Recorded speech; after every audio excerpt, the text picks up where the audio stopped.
জানেন যে আসিয়া সহ সারা দেশব্যাপী যে ধর্ষণ হচ্ছে সেই ধর্ষণের বিচারের দাবিতে এবং ধর্ষকদের দ্রুত বিচার এবং প্রকাশ্যে বিচারের দাবিতে আজকে কয়েকটি সংগঠন এবং কলেজের শিক্ষার্থীরা, ঢাকা বিশ্ববিদ্যালয়ের শিক্ষার্থীরা ঢাকা বিশ্ববিদ্যালয় ক্যাম্পাস এবং শাহবাগে তারা বিক্ষোভ মিছিল সমাবেশ করেছে। সর্বশেষ যে ঢাকার প্রায় 30টি কলেজের শিক্ষার্থীরা শাহবাগ জাতীয় জাদুঘরের সামনে অবস্থান নেয় সকাল 11টার কিছুক্ষণ পরে, এবং তারা দুপুর 1:30টার দিকে শাহবাগ মোড় অবরোধ করে ফেলে একই দাবিতে,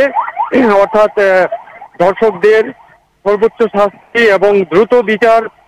এবং সেই বিচারটা যাতে প্রকাশ্যে হয় সেই দাবিতে তারা শাহবাগ মোড় অবরোধ করে রাখেন প্রায় 15 মিনিট। তারপর 2:45টার দিকে তারা শাহবাগ মোড় ত্যাগ করেন। সড়কে যানবাহন চলাচল স্বাভাবিক হয় এবং তারা যথারীতি আবার জাতীয় জাদুঘরের সামনে এসে অবস্থান নিয়েছেন এবং এখনো তারা জাতীয় জাদুঘরের সামনে অবস্থান করছেন। তারা স্লোগান দিচ্ছেন ধর্ষকদের বিরুদ্ধে এবং সরকারের কাছে তারা বারবার আবেদন করছেন যে এই সমাজে, একটি সভ্য সমাজে এরকম ধর্ষণ চলতে পারে না, তাই বিচার হচ্ছে না। আগে থেকেই যদি বিচারগুলো দৃষ্টান্তমূলক বিচার হতো তাহলে আজকে এই ধরনের ঘটনা ঘটতে পারতো না, যেটা আসিয়ার উপর 8 বছরের শিশু, মাগুরা শিশু আসিয়ার উপর হয়েছে।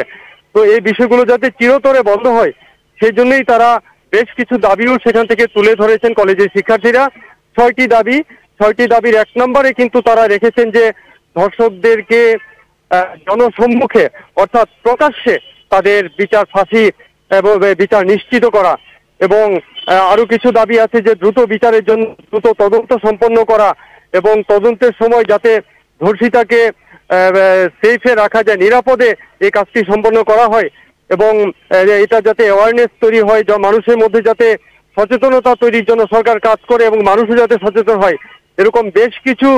দাবি তারা সরকারের কাছে উত্থাপন করেছেন এবং তারা বলেছেন যে এই দাবি পূরণ না হওয়া পর্যন্ত তারা শাহবাগ এলাকা ছাড়বে না। আজকে সন্ধ্যা ইফতারের আগ পর্যন্ত তারা তাদের কর্মসূচি রেখেছেন এবং এই দাবি পূরণ না হলে